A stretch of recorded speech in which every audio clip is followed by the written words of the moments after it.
শতরূপে সারদা এই বই থেকে পাঠ। বিষয় শিশিমা। সেবক চতুষ্টয়ের দৃষ্টিতে এবারের সেবক স্বামী শারদানন্দ।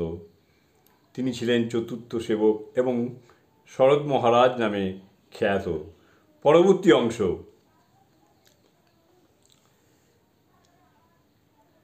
শারদানন্দের মাতৃসেবা এত বিচিত্রমুখী যে গভীর মনন ও তীক্ষ্ণ দৃষ্টি ছাড়া তা সাধারণভাবে আলোচ্য হতেই পারে না।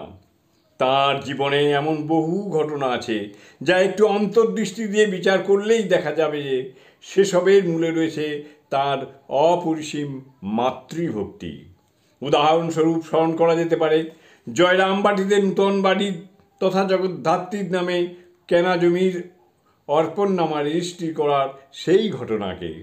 শ্রীমা জয়রামবাটিতে এলে তাঁর ভাইদের সংসারে তাঁদেরই একজনের ঘরে থাকতেন, কিন্তু অবশ্যম্ভাবী নানা কারণে তাঁর সেখানে ওই পরিবেশে থাকা বড়ই কষ্টদায়ক হয়ে ওঠে।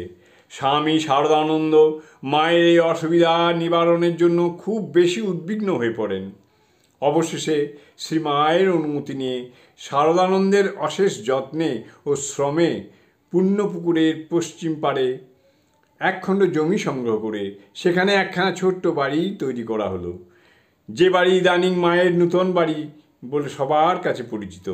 1916 সালের 15ই মে এই নূতন বাড়িতে শিশিমা আনুষ্ঠানিকভাবে প্রবেশ করলেন। জয় মা, জয় মা।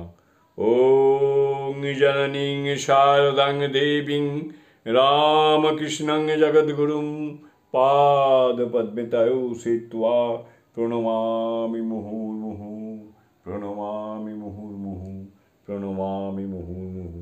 জয়।